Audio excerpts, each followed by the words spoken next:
السلام علیکم ورحمۃ اللہ وبرکاتہ۔ پیاری سسٹرز، انشاءاللہ آج ہم دیکھیں گے کہ توحید کیا ہے اور اس کی اہمیت کے بارے میں، اور شرک کیا ہے اور اس کے نقصانات کے بارے میں۔ تو قرآن اور حدیث کی روشنی میں اس ٹاپک پر روشنی ڈالنے کے لیے میں اپنی محترم ٹیچر زرینہ میم کو انوائٹ کرنا چاہتی ہوں کہ وہ آئے اور اس ٹاپک کے بارے میں ہمیں بتائیں۔ جزاک اللہ خیر۔ نحمده ونصلي على رسول الكريم اما بعد فاعوذ بالله من الشیطان الرجیم بسم اللہ الرحمن الرحیم یا رب لك الحمد كما ينبغي لجلالك وجهك عظیم سلطانك رب اشرح لي صدری ويسر لي امری واحلل عقدۃ من لسانی يفقهوا قولی اللهم فقهنا في الدين اللهم انفعنا بما علمتنا وعلمنا ما ينفعنا وزدنا علما اللهم ارنا الحق الحق وارزقنا اتباعه وارنا الباطل باطلا وارزقنا اجتنابه اللهم الهمني رشدي واعذني من شر نفسي رب اعوذ بك من همزات الشياطين واعوذ بك رب ان يحضرون اللهم ثبتنا عند الموت لا اله الا الله اللهم اني اسالك الحسن الخاتمه اللهم اني اسالك التوبه النصوحه قبل الموت۔ السلام علیکم ورحمۃ اللہ وبرکاتہ۔ چلے الحمدللہ ثم الحمدللہ، ہم لوگ اتنے پیارے دنوں میں انٹر ہوئے ہیں، عشرہ ذوالحج میں۔ الحمدللہ ان مبارک دنوں میں اللہ تعالیٰ نے ہمیں موقع عطا فرمایا ہے کہ ہم توحید کے اوپر بات کریں۔ سبحان اللہ، جو سب سے زیادہ بہت ہی امپورٹنٹ موضوع ہے، جس کے بارے میں آج ہم لوگ بات کرنے جا رہے ہیں۔ اللہ تعالیٰ ہم سب سے راضی ہو جائے اور اللہ تعالیٰ اپنی کوششوں کو قبول کرے، اور اللہ تعالیٰ ہم سب کو اللہ تعالیٰ کی صحیح معرفت نصیب فرمائے، اور اللہ تعالیٰ کا صحیح علم نصیب فرمائے، اللہ تعالیٰ کی محبت نصیب فرمائے۔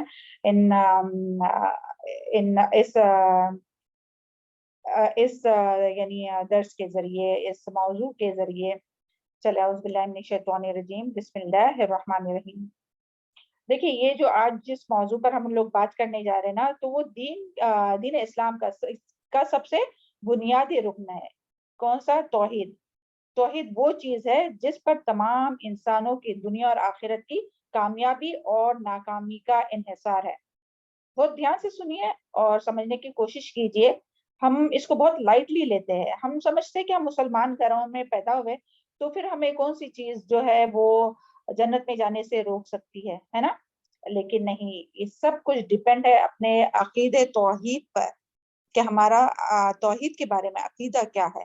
تو سبحان اللہ، بہت ہی امپورٹنٹ ٹاپک ہے یہ۔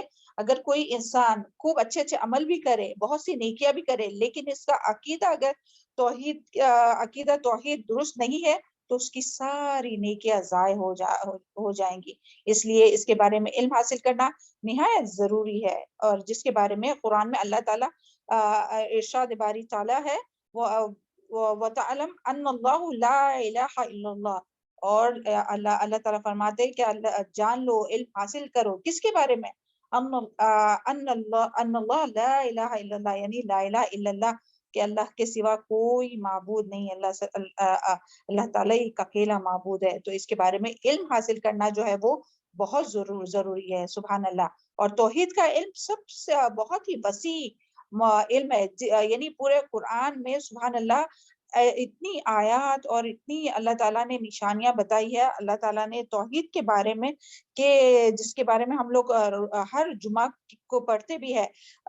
سورہ کہف آیت نمبر 109، قل لو کان البحر مدادا لکلمات ربی لتنفد بحر قبل ان تنفد کلمات ربی ولو جئنا بمثلہ مددا، یعنی اللہ تعالیٰ کی بات اگر کی جائے تو تمام جو سمندر کو سیاہی بنایا جائے، اور سورہ اس میں آتا ہے لقمان میں کہ جتنے بھی درخت ہے اس کو قلم بنائے جائے، اور اس کے ساتھ اور مزید سمندر کو انک بنایا جائے، تب بھی جو ہے وہ اللہ تعالیٰ کی جو باتیں ہیں وہ ختم نہیں ہوں گی۔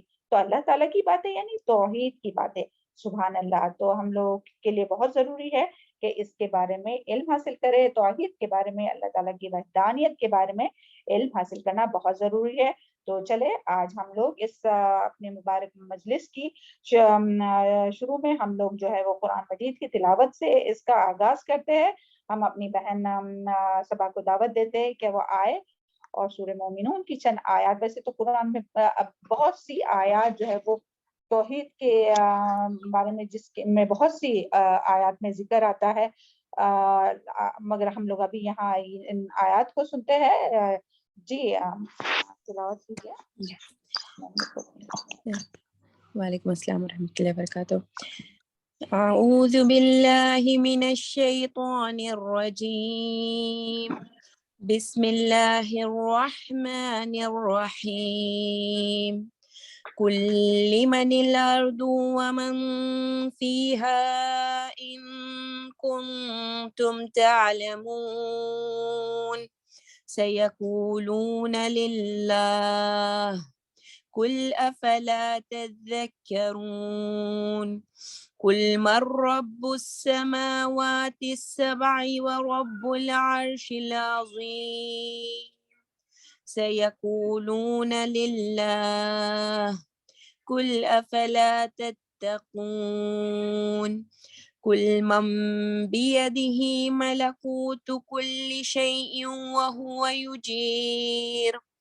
وهو يجير ولا يجار عليه إن كنتم تعلمون سيقولون لله قل فأنا تسحرون بل آتيناهم بالحق وإنهم لكاذبون۔ ربنا تقبل منا۔ اس کا ٹرانسلیشن ہے، کل کہہ دیجئے، لمن الارض مطلب واسطے کس کے ہے زمین اور جو کوئی اس میں ہے، اگر ہو تم جانتے کہ عنقریب وہ کہیں گے کہ اللہ کے لیے ہے، تو کہہ دیجئے کیا پھر نہیں تم نصیحت پکڑتے؟ کہہ دیجئے کون ہے رب 7 آسمانوں کا اور رب عرش عظیم کا؟ عنقریب وہ کہیں گے اللہ کے لیے ہے۔ کہہ دیجئے کیا بھلا نہیں تم ڈرتے؟ کہہ دیجئے کون ہے جس کے ہاتھ میں ہے بادشاہت ہر چیز کی، اور وہ ہے پناہ دیتا ہے اور نہیں پناہ دی جاتی اس کے مقابلے میں، اگر ہو تم علم رکھتے۔ عنقریب وہ کہیں گے اللہ کے لیے ہے، تو کہہ دیجئے تو کہاں سے تم مسحور کیے جاتے ہو؟ بلکہ ہم لائے ہیں ان کے پاس حق کو، اور بے شک وہ البتہ جھوٹے ہیں۔ جزاک اللہ خیر، بارک اللہ فی علمک وصالح عملک۔ تو سبحان اللہ، دیکھیں ان آیت کے ذریعے پتہ چلا نا، سبحان اللہ، دیکھیں اس کا علم حاصل کرنا کتنا ضروری ہے کہ دیکھیں دنیا میں تمام انسان توحید، یعنی یہ ساری کائنات کا بنانے والا کون ہے؟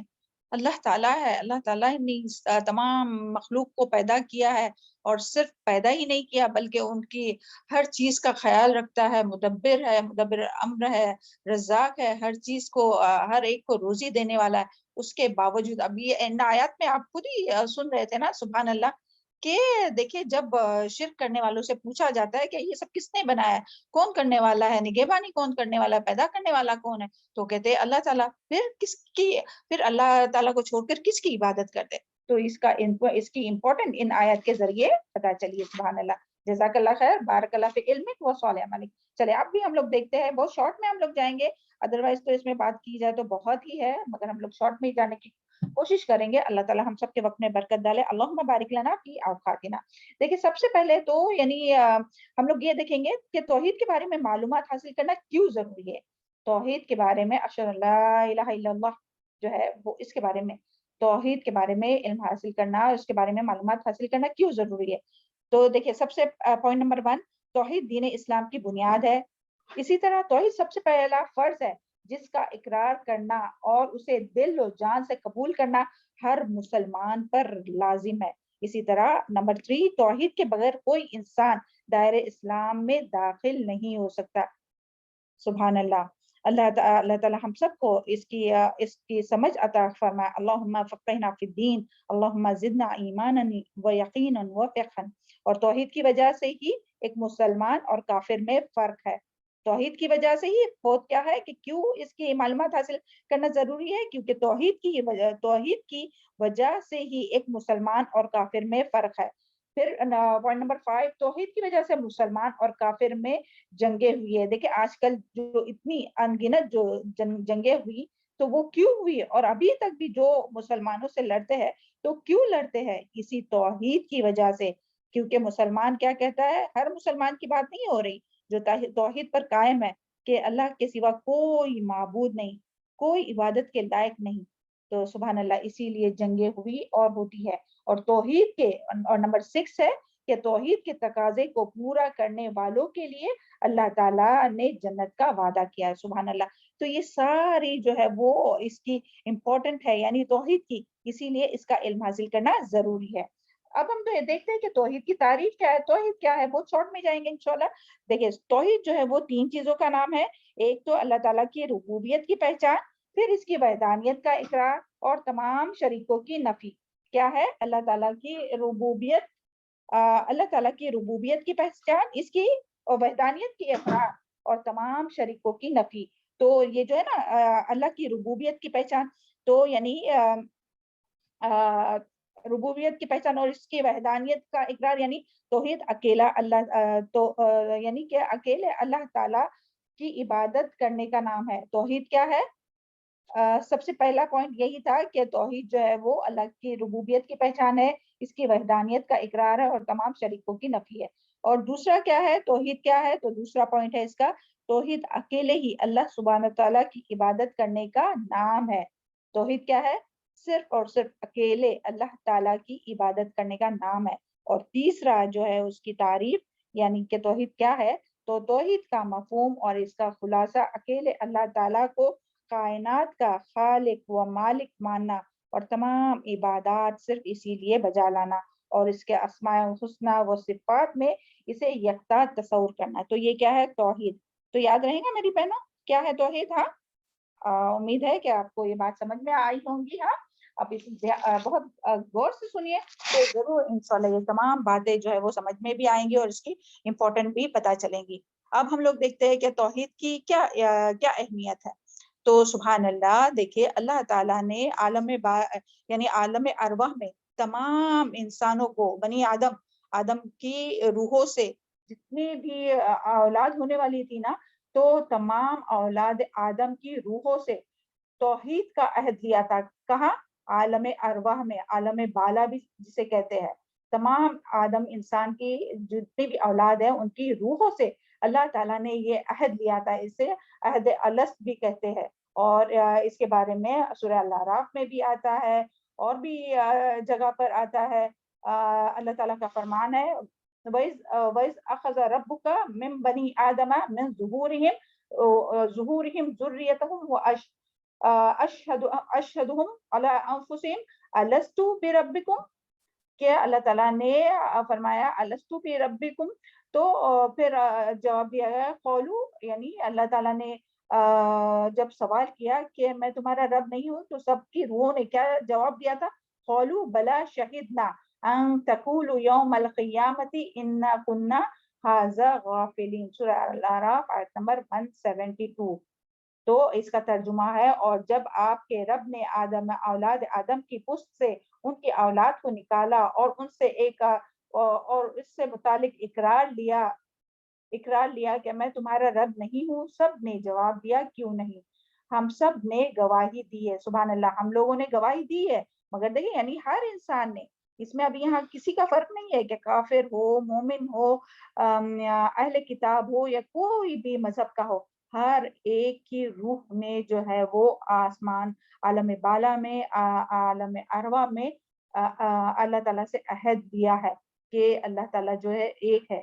تو سبحان اللہ, لیکن دنیا میں آ کے پھر جو ہے وہ بھول گئے.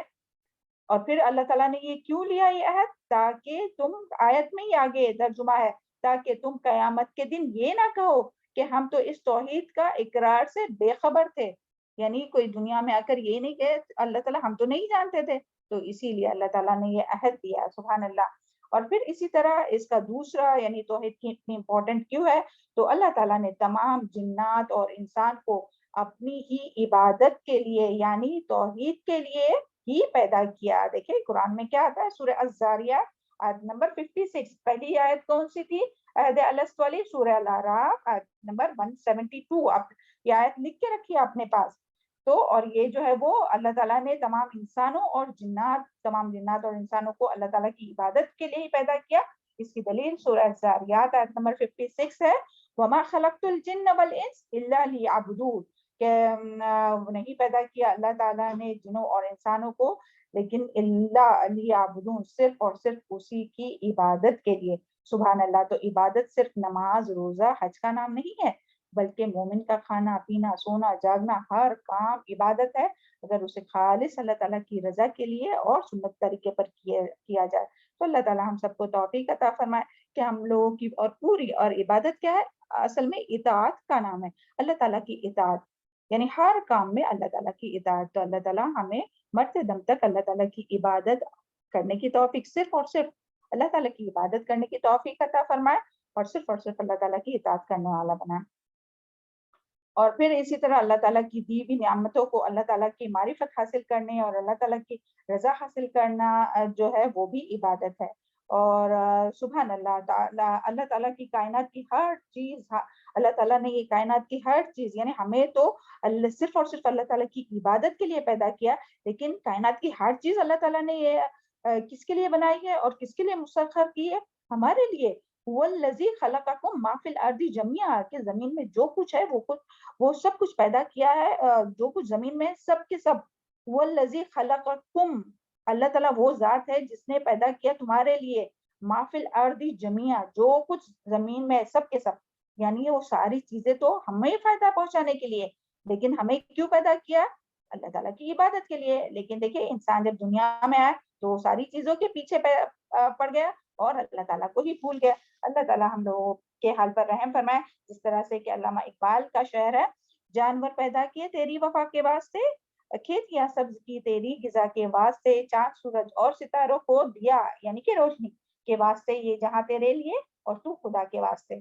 تو اللہ تعالیٰ ہم لوگوں کو اللہ تعالیٰ کا ہی بنائے رکھے نا، نہ کہ چیزوں کے پیچھے بھاگنے والا بنائے۔ یعنی جو کچھ بھی کر رہے ہیں ہم لوگ، نیت کیا ہونا چاہیے، ہمارا فوکس کیا ہونا چاہیے؟ اللہ تعالیٰ کی رضا، اللہ تعالیٰ کے چہرے کا دیدار، اللہ تعالیٰ کی محبت حاصل کرے۔ یہ ساری چیزوں کے ذریعے سارا جو کچھ اللہ تعالیٰ نے دیا ہے، جو کچھ ہم لوگ کر رہے ہیں، جو کچھ خرچ کر رہے ہیں، تو انہی کے پیچھے ہمیں رہنا چاہیے۔ چلے تیسری بات پر آتے ہیں، کیا اس کی جو اہمیت ہے نا، امید کرتے ہیں کہ آپ لوگوں کو سمجھ میں آ رہی ہوں گی بات، تھوڑی جلدی جا رہے ہیں تاکہ اپنا جو ہے وہ کم ٹائم میں زیادہ سے زیادہ چیز ہم لوگ کور کر سکیں اور یہ آج کا ٹاک کمپلیٹ ہو سکے۔ چلے تیسری بات ہے، تمام رسولوں نے سب سے پہلے اپنی قوم کو توحید کی ہی دعوت دی۔ توحید کی اہمیت کیا ہے؟ تیسری یاد رہیں گی؟ پہلا کیا تھا؟ عالم ارواح میں اللہ تعالیٰ نے تمام بنی آدم سے، تمام انسانوں سے کی روحوں سے یہ عہد دیا تھا۔ دوسرا کیا ہے کہ اللہ تعالیٰ نے تمام جنات اور انسان کو اللہ تعالیٰ کی ہی عبادت کے لیے پیدا کیا۔ اب تیسری اہمیت کیا ہے کہ تمام رسولوں نے اپنی قوموں کو سب سے پہلے جو دعوت دی نا، وہ یہ نہیں کہ آپ نماز پڑھیے، کہ آپ روزہ رکھیے، کہ آپ حج کیجیے، کہ زکوٰۃ دیجیے، کہ جھوٹ نہیں بولیے، کہ یہ کیجیے۔ سب سے پہلے جو دعوت دی وہ توحید کی دعوت دی۔ سبحان اللہ! تو اس سے بھی کیا پتہ چلتا ہے کہ توحید کی امپورٹنٹ کا پتہ چلتا ہے، اور اس کی دلیل ہمیں سورہ الاعراف آیت نمبر 59 سے ملتی ہے۔ لقد ارسلنا نوحا الی قومه فقال یا قوم اعبدوا اللہ ما لکم من الہ غیرہ، سورہ الاعراف آیت نمبر 59، اور سورہ انبیاء آیت نمبر 125 میں بھی آتا ہے وما ارسلناک من قبلک رسول، یعنی ہم نے آپ سے پہلے بھی جتنے بھی رسول بھیجے تو سب کا مقصد کیا تھا کہ وہ توحید کی، یعنی صرف اور صرف اللہ تعالیٰ کی عبادت کی طرف لوگوں کو بلائے۔ اور ہم نے آپ سے پہلے جو بھی رسول بھیجا ان کی طرف اس بات کی وحی کی کہ میرے سوا کسی کی عبادت وہی کی کہ میرے سوا کوئی بھی عبادت کے، یعنی اللہ تعالیٰ کے سوا کوئی عبادت کے لائق نہیں، لہٰذا تم میری ہی عبادت کرو۔ سبحان اللہ! اور جو ہے وہ اور نبی صلی اللہ علیہ وسلم کے بھی بارے میں آتا ہے کہ ربیع بن عباد جو ہے وہ کہتے ہیں کہ میں نے رسول اللہ صلی اللہ علیہ وسلم کو مدینہ میں ہجرت کرنے سے پہلے مینا میں دیکھا تھا، یعنی مدینہ میں جب ہجرت کی نا تو اس سے پہلے، یعنی جب نبی صلی اللہ علیہ وسلم کو اللہ تعالیٰ نے مبعوث کیا، اللہ تعالیٰ نے نبی صلی اللہ علیہ وسلم کو رسول بنایا، تب یعنی جب آپ صلی اللہ علیہ وسلم مکہ میں تھے تو یہ کیا کہتے ہیں کہ میں نے دیکھا کہ وہ آپ صلی اللہ علیہ وسلم مدینہ میں ہجرت کرنے سے پہلے مینا میں دیکھا، آپ لوگوں کے پاس جا کر دعوت دیتے تھے اللہ کی عبادت کرو اور اس کے سوا کسی کو شریک نہ ٹھہراؤ، اور ربی بن ہاں یہی کیا یعنی کہ اے لوگوں لا الہ الا اللہ کو، تاکہ کامیاب ہو جاؤ۔ یعنی یہ کہا کرتے تھے نبی صلی اللہ علیہ وسلم، نبی صلی اللہ علیہ وسلم کے بعد نبی صلی اللہ علیہ وسلم کا یہ مشن جو ہے وہ ذمہ داری کس کی ہے؟ یعنی آپ صلی اللہ علیہ وسلم نے جو توحید کی دعوت دی ہے، دیکھیں آپ صلی اللہ علیہ وسلم اکیلے، اللہ تعالیٰ نے جب نبی بنا کر بھیجا تو سبحان اللہ، آپ صلی اللہ علیہ وسلم نے اپنے زبان سے، اپنے عمل سے، اپنے اخلاق سے، اپنے معاملات سے لوگوں کو دین کی طرف بلایا۔ تو سبحان اللہ، دیکھیے آج دنیا میں کتنے مسلمان ہیں، اور دیکھیں کیا اس کے بعد صحابہ کرام، تابعین، تبع تابعین، ہر کوئی یہ اس مشن میں اپنا اپنا حصہ لگاتے رہا۔ تو اب ہمارے ذمہ ہے نا کہ ہم بھی اس مشن کو آگے بڑھائیں، اور توحید کے اوپر جو ہے وہ توحید یعنی لوگوں کو اللہ تعالیٰ نے ہمیں امت وسط بنایا نا، کذالک جعلناکم امۃ وسطا لتکونوا شہداء علی الناس۔ اللہ تعالیٰ نے اللہ تعالیٰ نے ہمیں امت وسط بنایا، تو ہماری ذمہ داری کیا ہے؟ لوگوں کو اللہ تعالیٰ سے جوڑنا، توحید کی دعوت دینا، صرف اور صرف اللہ تعالیٰ کی عبادت کی طرف بلانا، شرک سے لوگوں کو بچانا۔ دیکھیں دنیا میں کتنے لوگ ہیں کس کس چیز کو پوچھتے ہیں، یعنی انبیاء کو بھی لوگ پوچھتے ہیں، فرشتوں کو بھی لوگ پوچھتے ہیں، چاند سورج ستاروں کو پوچھتے ہیں، پتھر اور درخت اور کن کن کن حقیر سی چیزوں کو بھی لوگ پوچھتے ہیں، یعنی بڑی بڑی چیزوں سے لے کر حقیر سی چیزوں کو بھی لوگ پوچھتے ہیں، اور ان چیزوں کو جو کہ خود یعنی نہ انسان، انبیاء کرام بھی جو ہے وہ خود اپنے ہی نفع اور نقصان کے مالک نہیں، تو ان کو اللہ کے ساتھ شریک کرتے، جو اہل کتاب ہے کہ جو عیسیٰ علیہ السلام کو اللہ تعالیٰ کا بیٹا سمجھتے ہیں، یا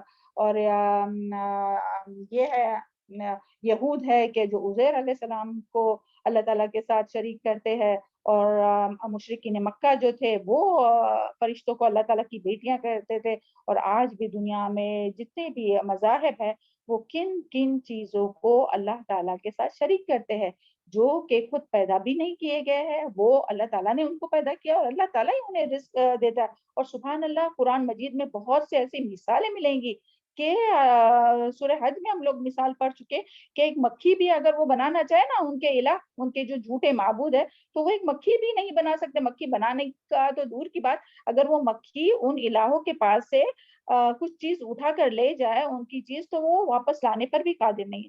تو یعنی اور پھر یعنی کتنا کمزور ہے طالب اور مطلوب۔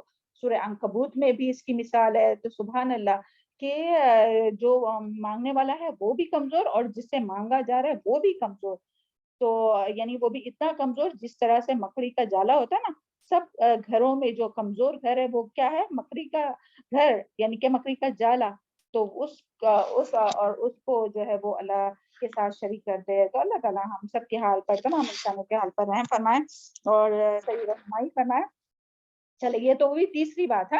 پھر چوتھی بات یہ اس کی اہمیت کی کہ کائنات میں پھیلی ہوئی نشانیاں جو ہے وہ دیکھ کر، یعنی اللہ تعالیٰ کی یعنی کائنات میں یہ جو پھیلی ہوئی نشانیاں ہیں نا، تو وہ بھی توحید کے دلائل ہے، اور اس کی بھی ہم لوگ سبحان اللہ بہت سی قرآن میں آیت ہم لوگ پڑھتے ہیں، جو ہم لوگ اس میں پڑھتے ہیں تہجد کے لیے جب ہم لوگ اٹھتے ہیں تو کون سے پڑھتے ہیں؟ وہ آیت ہے، اور سبحان اللہ اور بہت سی آیت ہے، جیسے کہ وہ الہکم الہ واحد لا الہ الا هو الرحمن الرحیم، ان فی خلق السماوات والارض واختلاف اللیل والنہار والفلق التي تجری فی البحر بما ينفع الناس وما انزل اللہ۔ اور اسی طرح بہت سی قرآن مجید میں جو ہے وہ اللہ تعالیٰ کی یعنی کائنات میں غور و فکر کرنے، یعنی جو ان کائنات کو دیکھیں گے، صرف آسمان کی طرف نظر اٹھائیے اور دیکھیے، اگر یہ اللہ تعالیٰ کے سوا کسی اور نے بنایا ہوتا، ان کے بہت سے یعنی جو مانتے ہیں کہ اللہ کے علاوہ بھی دوسرے الہ ہے، تو اگر سب نے مل کر یہ آسمان بنایا ہوتا تو اس طرح سے فرم اور اس طرح سے سبحان اللہ بغیر فیلر کے اور اتنا وسیع اور بغیر اس میں نہ کوئی رکھنا ہے نہ کوئی یہ ہے گڑار ہے، سبحان اللہ ایک ہی جیسا ہو سکتا تھا؟ تو یہ سارا جو اسموتھلی یہ سب، یہ دن کا آنا رات کا آنا، اسموتھلی یہ سب جو چل رہا ہے، تو وہ ایک اللہ تعالیٰ کے علاوہ کوئی اور بھی الہ ہوتے تو کیا یہ اتنا اسموتھلی چل سکتا تھا؟ نہیں کوئی کہتا تھا نہیں میں تو سورج کو نہیں نکالوں گا، میں تو چاند کو ابھی نہیں نکالوں گا۔ سب کے اگر الگ الگ الہ ہوتے اور روزی کا الگ الہ ہوتا تو وہ کہتا تھا نہیں اس کو روزی نہیں دینا، اور کوئی دوسرا کہیں گا کہ میں اس کو روزی دوں گا۔ تو سبحان اللہ، اس میں غور و فکر کرنے والوں کے لیے بہت سی نشانیاں اللہ تعالیٰ ہم لوگوں کو اور تمام انسانوں کو، کوئی یہ سوچ کر بچ نہیں جائے گا اللہ تعالیٰ سے کہ اللہ تعالیٰ ہمیں تو نہیں معلوم تھا توحید کے بارے میں کہ تو اللہ تعالیٰ فرمائیں گے کیا یہ کائنات نہیں دیکھا کہ اس میں غور و فکر نہیں کر؟ اگر اس میں غور و فکر کرتے تو اللہ تعالیٰ کو پہچان لیتے. سبحان اللہ. پھر اس کے بعد پانچویں جو اہمیت ہے وہ یہ کہ نماز، حج، روزہ، زکوٰۃ، تمام فرائض سے پہلے اللہ تعالیٰ نے توحید کا حکم دیا. دیکھیں اس کے بارے میں نبی صلی اللہ علیہ وسلم نے حضرت معاذ، اس کی دلیل جو ہے وہ اس حدیث سے بھی ہمیں ملتی ہے. نبی صلی اللہ علیہ وسلم نے حضرت معاذ بن جبل کو یمن کا گورنر بنا کر بھیجا تو سب سے پہلے انہیں اللہ کی توحید کی دعوت دینے کا حکم دیا. یمن کو جب بھیجا نا معاذ بن جبل کو، تو گورنر بنا کر بھیجا، تو یمن جب بھیج رہے تھے تو اللہ کے رسول صلی اللہ علیہ وسلم نے کیا فرمایا کہ سب سے پہلے انہیں کون سی دعوت دینا؟ اللہ تعالیٰ کے توحید کی دعوت دینے کا حکم دیا. اس کے بعد نماز اور زکوٰۃ کا حکم دیا. تمہیں سب سے پہلے اللہ کی توحید کی دعوت دینی چاہیے. جب وہ اس توحید کو جان لے اور پھر انہیں بتلاؤ کہ ان پر اللہ تعالیٰ نے دن اور رات میں 5 نمازیں فرض کی، یعنی نماز بھی بعد میں، پہلے توحید کی دعوت. سبحان اللہ. کہ صرف اور صرف لا الہ الا اللہ. توحید ہے کیا؟ لا الہ الا اللہ، اللہ کے سوا کوئی معبود نہیں اور صرف اللہ ہی توحید معبود برحق ہے. سبحان اللہ. باقی جتنے بھی معبود ہے وہ کیا ہے؟ باطل معبود ہے. اور تو جب نماز پڑھنے لگے تو انہیں بتلاؤ کہ اللہ پر ان کی مالوں پر کا زکوٰۃ ہے. یہ صحیح بخاری میں اس کی حدیث آئی ہے. سبحان اللہ. اور توحید کی فضیلت کے بارے میں یعنی جو حدیث ہے وہ ہے توحید کی فضیلت جو ہے وہ اس سے بھی ہم لوگوں کو پتہ چلتی ہے. یہ تو سب سے پہلے جو ہم لوگوں نے دیکھے وہ کیا تھا کہ توحید کے بارے میں کیوں معلومات حاصل کرنا ہے، پھر توحید کی تعریف کیا ہے، پھر ہم لوگوں نے دیکھے توحید کی اہمیت. اب ہم لوگ دیکھ رہے ہیں توحید کی فضیلت. توحید کی فضیلت کیا ہے؟ تو دیکھیں سب سے پہلے اللہ تعالیٰ نے کیا فرمایا کہ یعنی شرک سے بچتے ہوئے اگر کوئی توحید، عقیدت توحید کی توحید پر زندہ رہے، یعنی توحید پر ہی رہے، اور اس کے باوجود اگر اس سے گناہ ہو بھی جائے تو یعنی زمین بھر کے بھی اس سے اگر خطائیں ہو جائے نا تو اللہ تعالیٰ اس کی خطائیں معاف کر دیں گا. لیکن کب؟ جب وہ توحید پر ہوگا، جب اس نے اللہ تعالیٰ کے ساتھ کسی کو شریک نہیں کیا ہوگا، جس کے بارے میں آیت ہے سورہ النساء آیت نمبر 48. یا یہ آپ لوگ نوٹ ڈاؤن کیجئے، سورہ نساء آیت نمبر 48. ان اللہ اعوذ باللہ من الشیطان الرجیم ان اللہ لا یغفر ان یشرک بہ ویغفر ما دون ذلک لمن یشاء. بے شک اللہ تعالیٰ لا نہیں یغفر بخشیں گا ان یشرک کے جو بھی شرک کرے بھی اس کے ساتھ، ویغفر اور وہ بخش دے ما دون ذالک سوائے اس کے، لمن یشاء جو بھی اور جو بھی ہے اللہ تعالیٰ اس کو بخش دیں گا. تو سبحان اللہ. اس کے بارے میں پھر حدیث بھی آتی ہے کہ اے آدم کے بیٹے یقیناً اگر تو میرے پاس زمین برابر خطائے یعنی کہ گناہ لے کر آیا، پھر تو میرے ساتھ کچھ شریک نہ کرے تو میں نہ کرتے ہوئے ملے تو میں اس زمین بھر خطاؤں کے برابر مغفرت تیرے پاس لاؤں گا. سبحان اللہ. یہ جامع ترمذی کی حدیث ہے. تو کیا بات پتہ چلی اس میں؟ کیا فضیلت پتہ چلی توحید کے بارے میں؟ توحید کے بارے میں یہ فضیلت پتہ چلی کہ صرف یعنی اللہ کی عبادت کوئی کرتا رہے، اور اس کے ساتھ پھر اگر انسان ہونے کل بنی آدم خطاؤن وخیر الخطائین توابون، کہ تمام بنی آدم جو ہے وہ اس حدیث سے ہمیں پتہ چلتا ہے کہ خطا کار ہے، اور بہترین خطا کار جو ہوتا ہے وہ کون ہے؟ کہ جو توبہ کرنے والا ہے. اور اس آیت سے بھی کیا پتہ چلا کہ اگر کوئی انسان توحید پر ہو، صرف اور صرف اللہ کی عبادت کرتا ہو، اور پھر ساتھ میں اس سے گناہ بھی ہو جاتے ہیں، تو اللہ تعالیٰ چاہے تو اس کو معاف کر دیں گا، یعنی بغیر جہنم میں ڈالے ہوئے بھی اللہ تعالیٰ چاہے تو معاف کر دیں گا، یا تو پھر جہنم میں ڈال کر گناہوں کا کفارہ کرا کر پھر اس کو معاف کر دیں گا. لیکن کوئی بغیر توبہ کیے مر جائے، شرک سے توبہ کیے، تو اس کو جو ہے وہ اللہ تعالیٰ معاف نہیں کریں گا، اور اس کے لیے پھر ہمیشہ کی جہنم میں. اللہ تعالیٰ سب کو اس سے محفوظ رکھے، جہنم کی آگ سے، ہے نا. تو سبحان اللہ. یہ جو بھی ہم لوگ بات کر رہے ہیں قرآن اور حدیث سے بات کر رہے ہیں، کوئی اپنی بات نہیں کر رہے. چلے پھر دوسری اس کی اہمیت اور فضیلت، جو اہمیت نہیں بلکہ فضیلت جو ہے وہ توحید کی، وہ یہ ہے کہ توحید انسان کو جنت میں داخل کراتی ہے.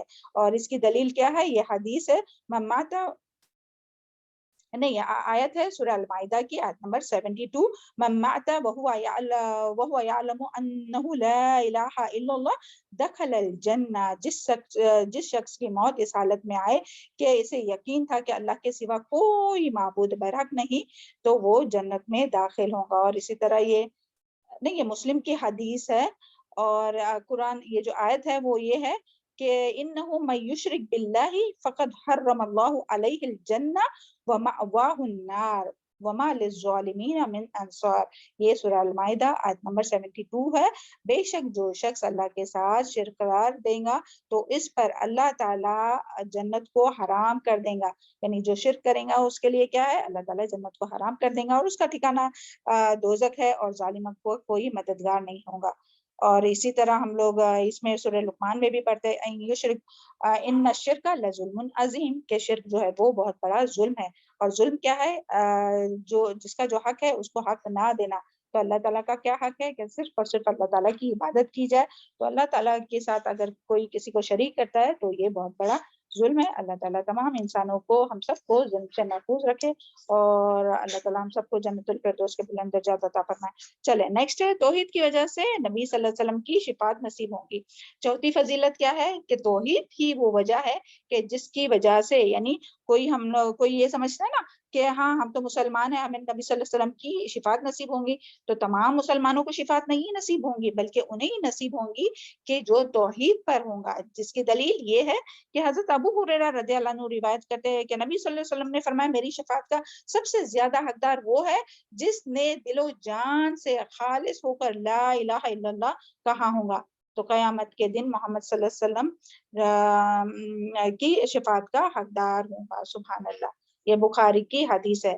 تو دل و جان سے یعنی کیا، اخلاص کے ساتھ، یعنی کیا صرف زبانی دعویٰ نہیں کہ لا الہ الا اللہ کرتے ہیں، پھر مزاروں پر بھی جاتے ہیں لا الہ الا اللہ کہتے ہیں، اور پھر غیر اللہ تعالیٰ سے دعائیں بھی مانگتے ہیں، ان کی نظر نیاز بھی کرتے ہیں، ان کے نام پر قربانی بھی کرتے ہیں، اور مزاروں کا طواف بھی کرتے۔ تو اللہ تعالیٰ ہم سب کی رہنمائی فرمائے۔ پھر جو چوتھی جو یہ ہے کہ فضیلت توحید کی، وہ یہ کہ توحید جو ہے وہ جہنم سے نجات کا ذریعہ ہے۔ ان اللہ حرم علی النار من قال لا الہ الا اللہ لا الہ الا اللہ۔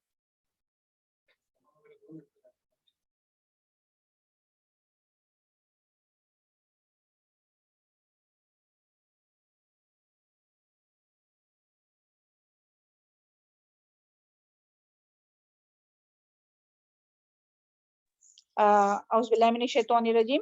تو توحید جو ہے وہ جہنم سے نجات کا ذریعہ ہے کہ ان اللہ حرم علی النار ومن قال لا الہ الا اللہ، یقیناً اللہ نے جہنم کی آگ اس پر حرام، اس شخص پر حرام کر دیا جس نے اللہ کی رضا کے خاطر لا الہ الا اللہ کہا ہوگا، تو اس پر جہنم جو ہے وہ حرام ہے۔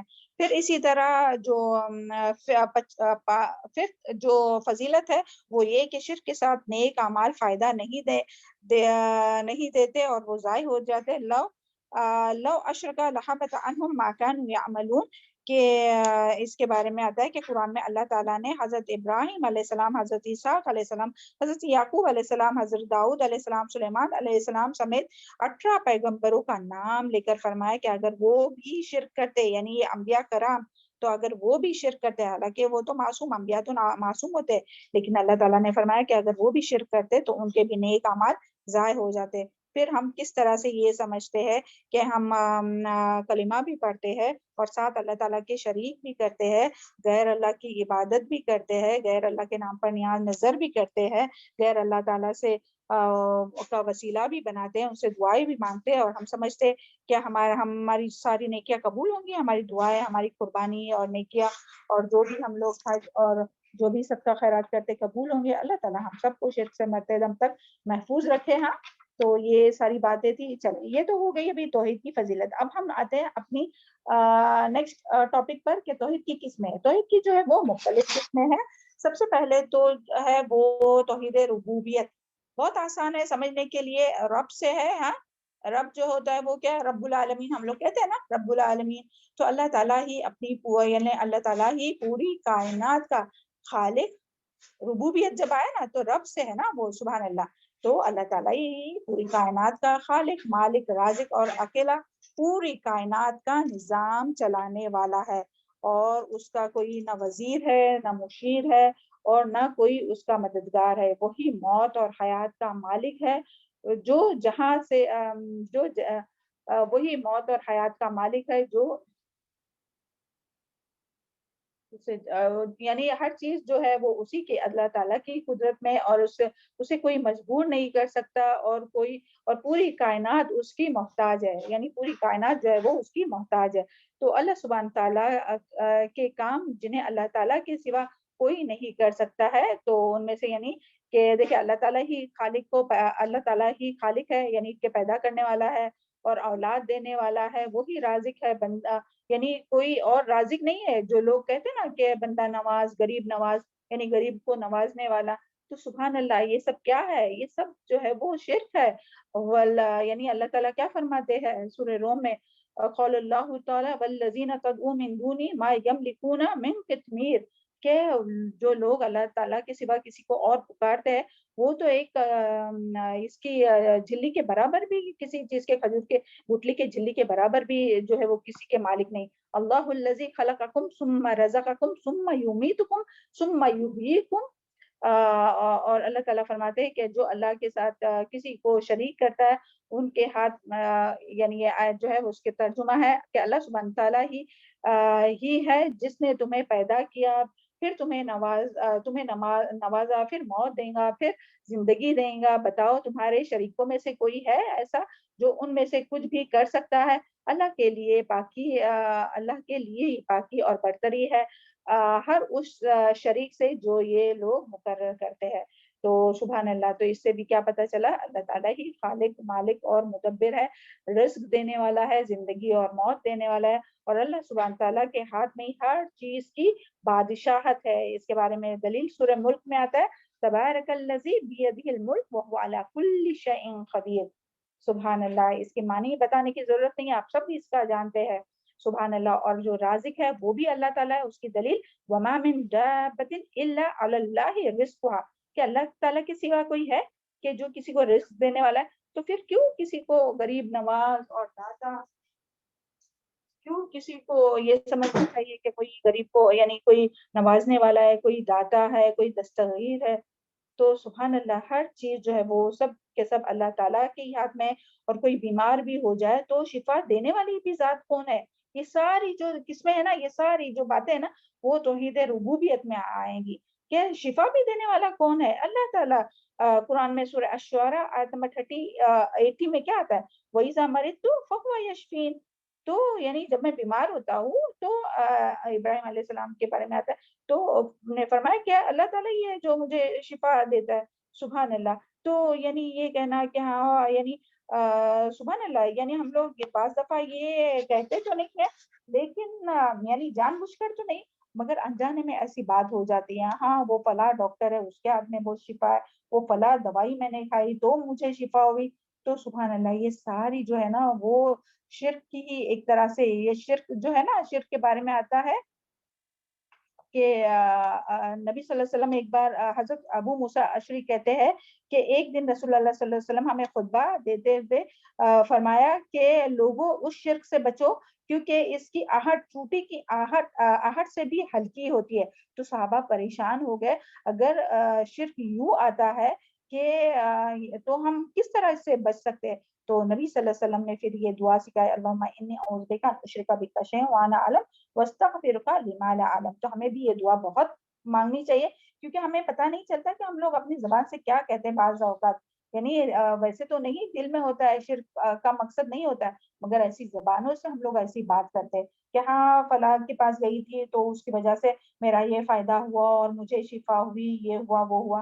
تو اللہ تعالیٰ جو ہے وہ ہم سب کی رہنمائی فرمائے، اور پھر اسی طرح جو ہے وہ اللہ تعالیٰ ہی حاجت روا اور مشکل کشا ہے۔ ہم لوگ سورہ اخلاص میں پڑھتے ہیں قل هو اللہ احد اللہ الصمد، تو سبحان اللہ، صمد کی جو وضاحت ہے وہ ابن عباس فرماتے ہیں، صمد اس کو کہتے ہیں جس کی طرف مخلوقات اپنی ضروریات و مسائل لے جائے، یعنی حاجت روائی اور ضروریات کو پوری کرنے والا۔ اور مشکل کو دور کرنے کے لیے اس کی طرف رخ کرتے ہیں. یہ تفسیر ابن کثیر میں اس کا وضاحت کی گئی ہے. سمجھ کا کیا معنی ہے کہ جس کی طرف مخلوقات اپنی ضروریات و مسائل میں رخ کرے اور مشکل کو دور کرنے کے لیے رخ کرتے ہیں. تو یہ ہے. تو سبحان اللہ، یعنی کوئی چیز نہیں ہوتی ہے لکی، کوئی سمجھتا نا کہ یہ جو ہے وہ جگہ ہمارے لیے لکی ہے، یا یہ اسٹون ہمارے لیے لکی ہے، یا کوئی بیل یا کوئی گھنٹی یا کوئی دھاگا یا منکا یہ کچھ پہنتا ہے، تو اس سے کسی کی حفاظت نہیں ہوتی، بلکہ اللہ تعالیٰ ہی کی طرف اللہ تعالیٰ ہی سب کی حفاظت کرنے والا ہے. سبحان اللہ. پھر اسی طرح توحید ربوبیت میں ہی یہ بھی آئے گا کہ کسی نیک کام کے لیے اسباب بھی اللہ تعالیٰ ہی مہیا کرتے ہیں. وما توفیقی الا باللہ ہے نا، سورہ ہود میں آتا ہے وما توفیقی الا باللہ، اور نہیں توفیق میری مگر ساتھ اللہ کے. یعنی ہم کوئی بھی نیکی کا بھی جو ہم لوگ کام کرتے ہیں نا، تو اپنے آپ کو کریڈٹ نہیں دینا چاہیے کہ ہاں میں نے یہ کام کیا، بلکہ کیا کرنا چاہیے وما توفیقی الا باللہ، کہ اللہ تعالیٰ کی توفیق سے ہی ہوا ہے. اور یہ بات اللہ تعالیٰ کے اختیار میں ہے. دیکھیں یعنی جو شفاعت ہے نا، مرنے کے بعد جو شفاعت ہونے والی ہے، تو وہ بھی اللہ تعالیٰ ہی جسے حکم دیں گے تو ہی اللہ وہ شفاعت کریں گا. اور جس کے لیے شفاعت کا حکم دیں گے، ہم لوگ آیت الکرسی میں پڑھتے ہیں من ذا الذی یشفع عنده الا باذنہ.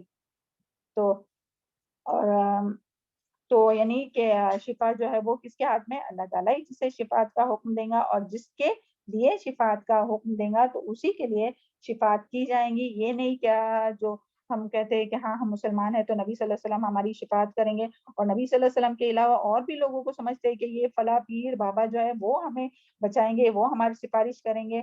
تو سبحان اللہ، یہ ساری باتیں غلط ہے. ہم لوگوں کو قرآن کو سمجھ کر پڑھنا چاہیے، آیاتوں میں غور و فکر کرنا چاہیے، تب سمجھ میں آئے گا کہ سفارش صرف وہی کر سکتا ہے جسے اللہ تعالیٰ حکم دے، اجازت دے، اور اسی کے لیے کی جائیں گی جسے اللہ تعالیٰ حکم دے، جس کے بارے میں صفات کی جائے، اور انہی لوگوں کے بارے میں کی جائیں گی جو توحید پر ہوں گے. سبحان اللہ. تو اللہ تعالیٰ ہم سب کو مرتدم تک توحید پر قائم رکھے. پھر اسی طرح غیب کا علم صرف اور صرف اللہ تعالیٰ کو ہے. تو کیا اللہ تعالیٰ کے سوا کوئی غیب کا علم جانتا ہے؟ تو پھر لوگ جاتے ہیں جب کچھ نقصان ہوتا ہے بزنس میں، کام میں، شوہر بیوی میں کچھ ہو جاتا ہے، تو جاتے ہیں کہ بابا دیکھیے کیا ہو گیا. تو پھر وہ جو ہے وہ پانی اور تعویذ اور یہ سب کرتے ہیں. تو غیب کا علم تو صرف اور صرف جو ہے وہ اللہ تعالیٰ کے پاس ہے. کسی تعویذ کی برکت یعنی کسی تعویذ کو برکت کا ذریعہ سمجھنا، یہ ساری جو ہے وہ شرک ہے. اور اللہ تعالیٰ اس کے بارے میں فرماتے ہیں قُل لَا تَعْلَمُ مَنْ فِي السَّمَاوَاتِ وَالْأَرْضِ. یعنی ترجمہ ہے آپ کہہ دیجئے کہ آسمانوں اور زمین والوں میں غیب کی باتیں اللہ کے سوا کوئی نہیں جانتا. انہیں ان مشرکین کو تو توجہ بھی نہیں کیا معلوم کہ کب اٹھا کھڑا کیا جائیں گا. یعنی جو شرک کرنے والے تو ان کو تو پتہ بھی نہیں کہ کب ان کو کھڑا کیا جائے گا. اور اللہ سبحانہ تعالیٰ جو ہے وہ ہر کام کی تدبیر کو کرنے والا ہے، تدبر کرنے والا ہے. چلے یہ تو ہو گئی یعنی سبحان اللہ کہ توحید ربوبیت کے بارے میں. اس میں بھی جو کمی کوتاہی ہو گیا اللہ تعالیٰ معاف فرمائے. اب ہم لوگ دیکھتے ہیں توحید الوہیت. تو یہ سمجھ میں کیا آیا کہ جو کرنے والی ذات ہے نا وہ سب کون ہے؟ اللہ تعالیٰ. یہ ہے ربوبیت، رب سے ہے نا. تو سبحان اللہ، امید کرتے ہیں کہ آپ کو سمجھ میں آیا ہوگا. اب توحید الوہیت کی طرف آتے ہیں. یعنی دوسری قسم ہے، یہ توحید کی دوسری قسم کیا ہے؟ توحید الوہیت. یعنی اللہ تعالیٰ اللہ کی عبادت میں اللہ کے سوا کسی کو شریک نہیں کرنا. ہر طرح کی عبادت صرف اور صرف اللہ تعالیٰ کے لیے بجا لانا. یہ کیا ہے؟ توحید الوہیت. یعنی عبادت کا کوئی حصہ کسی دوسرے کے لیے مخصوص نہ کرنا، خواہ وہ مقرب فرشتہ ہو یا نبی ہو یا کوئی نیک انسان ہو، زندہ یا مردہ یا کوئی دوسری مخلوق ہو.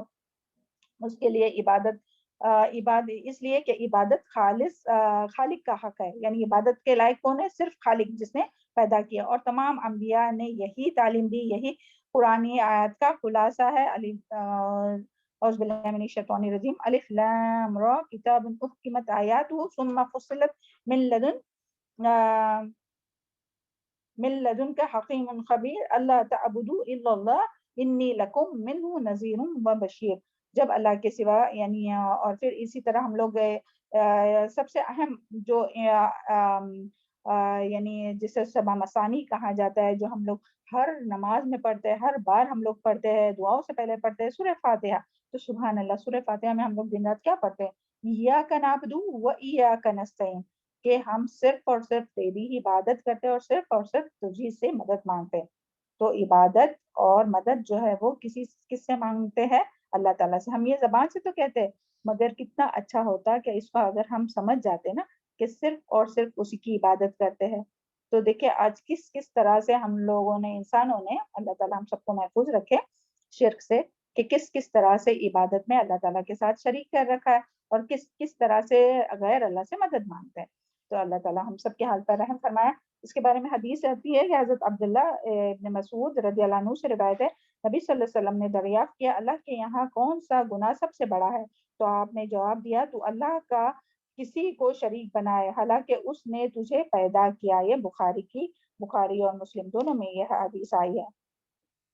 اور عبادت کا مفہوم علامہ قرطبی رحمۃ اللہ علیہ فرماتے کہ عبادت در حقیقت کسی کے سامنے، یہاں جو آیا نا، عبادت جو ہے وہ کس کا حق ہے؟ صرف اور صرف اللہ تعالیٰ کا۔ تو عبادت کا معنی جو ہے وہ ہم لوگ دیکھ رہے ہیں کہ عبادت کا کیا معنی ہے۔ تو عبادت یعنی کہ در حقیقت، علامہ قرطبی رحمۃ اللہ علیہ فرماتے ہیں کہ عبادت در حقیقت کسی کے سامنے عاجزی اور درد مانگی ظاہر کرنے کا نام ہے۔ اپنی زندگی کو اللہ تعالیٰ کی اطاعت میں گزارنا عبادت ہے۔ عبادت میں وہ ساری باتیں آتی ہے جن سے اللہ تعالیٰ خوش ہوتا ہے اور اس راضی ہوتا ہے، یعنی چاہے وہ قول سے ہو، دعا سے ہو، اعمال سے ہو۔ تو اللہ تعالیٰ ہم لوگوں کو صرف اور صرف اللہ تعالیٰ کی عبادت کرنے کی توفیق عطا فرمائے۔ اور جس طرح سے ہم سب جانتے ہیں کہ عبادت کیا صرف نماز روزہ پڑھنا ہی عبادت ہے؟ نہیں، بلکہ عبادت کی بھی مختلف قسمیں ہیں، جیسے کہ قلبی عبادتیں۔ قلبی عبادتوں میں کیا آئے گا؟ قلبی عبادتوں میں یعنی کہ محبت ہمیں کس سے کرنا چاہیے؟ صرف اور صرف اللہ تعالیٰ کے۔ ہر چیز سے زیادہ ہم لوگوں کے دلوں میں کس کی محبت ہونا چاہیے؟ یعنی یہ قلبی عبادت میں آئے گا کہ اللہ تعالیٰ سے ہی محبت کی جائے سب سے زیادہ، اللہ تعالیٰ سے ہی ہم لوگ بہت زیادہ تقوی اختیار کرے اللہ تعالیٰ کا، اللہ تعالیٰ سے ہی بہت زیادہ امید رکھے، اللہ تعالیٰ پر ہی توکل رکھے، اللہ تعالیٰ سے ہی شرم و حیا کرے۔ یہ تمام جو ہے نا، یہ قلبی عبادات ہے۔ محبت کرنا، شرم و حیا، امید، بھروسہ، یہ ساری باتیں جو ہے وہ کیا ہے؟ قلبی عبادتیں ہے۔ والذین آمنوا اشد حبا للہ، جو لوگ ایمان لاتے ہیں وہ اللہ تعالیٰ کی محبت میں بہت شدید ہوتے ہیں۔ سبحان اللہ۔ پھر اسی طرح زبانی عبادتیں ہوتی ہے۔ تو یہ یاد رہے کہ حالانکہ اس کے لیے بہت اور یعنی ڈیٹیل میں جا سکتے تھے، مگر ہم لوگ اسی پر یہ کرتے ہیں ہاں کہ قلبی عبادت کے بارے میں، یعنی عبادت جو ہے وہ مختلف قسم کی ہوتی ہے۔ تو پہلے ہم نے کیا دیکھے؟ قلبی عبادتیں، یعنی یہ بھی عبادتیں ہم لوگ اس کو مانتے ہیں عبادت کہ یہ عبادت ہے۔ ہم یعنی اللہ کے سوا کسی اور سے بہت زیادہ محبت کرنا، کسی اور کے پیچھے ہمیشہ لگے رہنا، پھر وہ چاہے کوئی بھی ہو۔ تو ہمیں ہر چیز سے زیادہ، ہر انسان سے زیادہ، سب سے زیادہ کس سے محبت کرنا چاہیے؟ اور اللہ تعالیٰ سے، اور اللہ تعالیٰ کی رضا کے لیے پھر سب سے محبت کرنا چاہیے۔ پھر چاہے وہ اپنے شوہر ہو، اپنے والدین ہو، اپنے بچے ہو، اپنے دوست ہو، احباب ہو، کوئی بھی ہو۔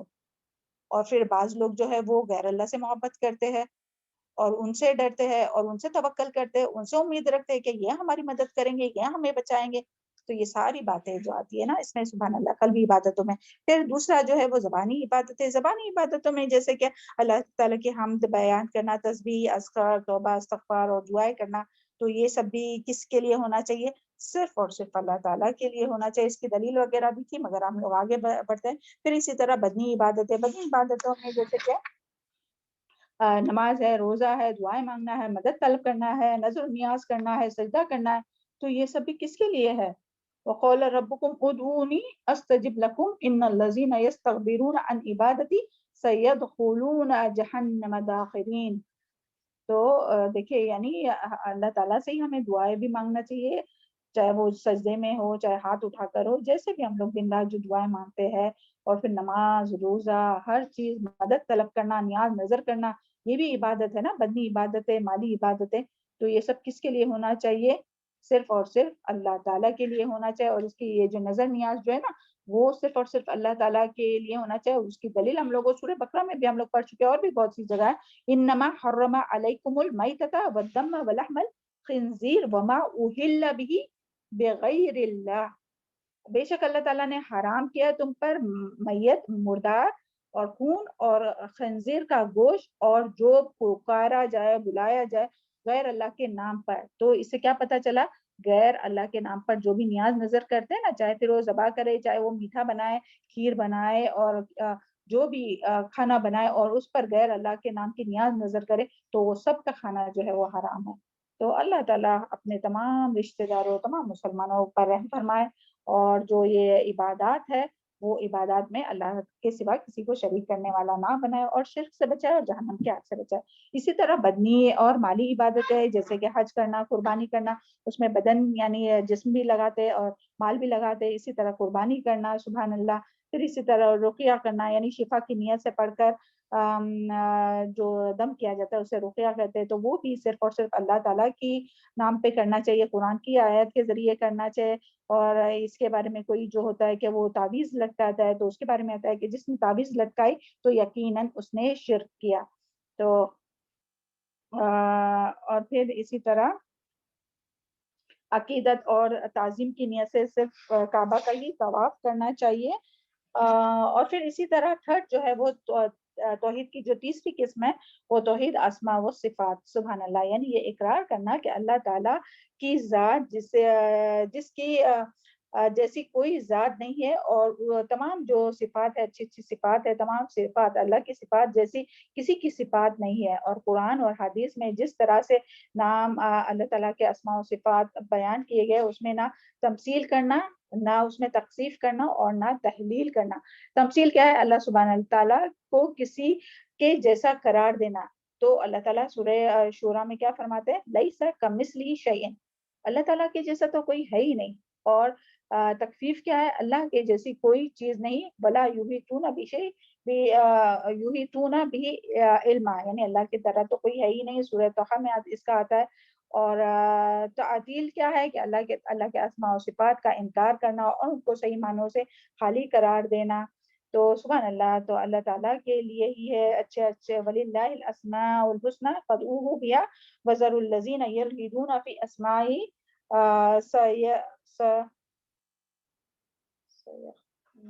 مَا كَانُوا يَعْمَلُونَ۔ یعنی اللہ تعالیٰ کے لیے اچھے اچھے نام ہے، اللہ تعالیٰ کے نام جو یعنی یہ آیت سے سورہ الاعراف آیت نمبر 180 ہے، آپ دیکھیے اس کو ایک بار انشاءاللہ۔ تو جو بھی اللہ یعنی اسماء الحسنہ جو ہے وہ اس میں الحاد نہیں کرنا چاہیے۔ سب تمام پیارے نام جو ہے اسماء و صفات جو ہے وہ اللہ تعالیٰ ہی کے لیے ہے۔ ان ناموں کو اللہ تعالیٰ کے سوا کسی اور کو یہ کرنا کہ وہ بھی یہ صفات رکھتے ہیں تو یہ غلط ہے۔ اور پھر اللہ تعالیٰ کی یعنی اللہ تعالیٰ کے ناموں میں تبدیلی نہیں کرنا چاہیے، اور پھر اللہ تعالیٰ کے ناموں میں کمی بیشی نہیں کرنا چاہیے۔ اور اللہ تعالیٰ سے جب بھی ہم لوگ اور معنی اور مفہوم کو سمجھنے کی کوشش کرنا چاہیے، پھر وہ حدیث یاد کیجیے کہ جس نے اللہ تعالیٰ کے اسماء الحسنی یعنی اللہ تعالیٰ کے 99 اور اس سے زیادہ بھی بہت سے نام ہیں، تو مگر قرآن اور حدیث میں بعض آئے ہیں، وہ یاد کیجیے۔ وہ حدیث جو ہے اللہم انی عبدک وابن عبدک، وہ والی جو دعا ہے وہ یاد کیجیے۔ اس میں آتا ہے کہ یعنی کچھ نام اللہ تعالیٰ نے قرآن اور حدیث میں بتائے، اور کچھ اللہ تعالیٰ نے ظاہر کیا، اور کچھ اللہ تعالیٰ نے نہیں بھی بتایا۔ تو یعنی اللہ تعالیٰ کے صرف 99 ہی اسماء الحسنی و صفات نہیں ہے، بلکہ اس کے علاوہ بھی بہت سے۔ تو جتنے بھی اللہ تعالیٰ کے اسماء الحسنی اور صفات ہے اس کا احصاء کریں گا تو وہ دخل الجنہ، تو وہ جنت میں جائیں گا۔ تو احصاء کرنے کی سے کیا مراد ہے؟ ان ناموں کو جاننا، انہیں یاد کرنا، اس کو سمجھنا، اور پھر اس کے مطابق اپنی زندگی گزارنا، اور ان ناموں کے ذریعے اللہ تعالیٰ کو پکارنا۔ اللہ تعالیٰ ہم لوگوں کو توفیق عطا فرمائے کہ ہم لوگ اللہ تعالیٰ کے اسماء الحسنی و صفات کا علم حاصل کرے، اس کے ساتھ اس کو پکارے، اور اس صفات کے ذریعے اللہ تعالیٰ سے دعائیں مانگے، اور ان صفات کو سمجھنے کی کوشش کرے، اور اپنا ایمان اس کے ذریعے اپنا ایمان اور اللہ تعالیٰ کی معرفت مضبوط کرے۔ اور وہ جو ہے وہ صفات جو ہے وہ کسی اور میں نہیں ہوتی ہے۔ تو یعنی اللہ کے سوا کسی اور کو داتا سمجھنا، اللہ تعالیٰ کے سوا کسی اور کو شافی سمجھنا، اللہ تعالیٰ کے سوا کسی کو الرزاق سمجھنا، اللہ تعالیٰ کے سوا کسی کو غیب کا علم جاننے والا سمجھنا، تو یہ سب بالکل غلط یہ باتیں ہیں۔ تو اللہ تعالیٰ ہم لوگ کو توحید کا صحیح علم نصیب فرمائے اور اس کے مطابق عمل کرنے والا بنائے۔ چلے اب بہت شارٹ میں ہم لوگ جلدی سے دیکھتے ہیں کہ شرک کے بارے میں، سبحان اللہ، کہ شرک کے نقصان۔ شرک کے بارے میں تو بہت سی باتیں ہیں۔ شرک سب سے پہلے کیا ہے؟ جو شرک ہے نا وہ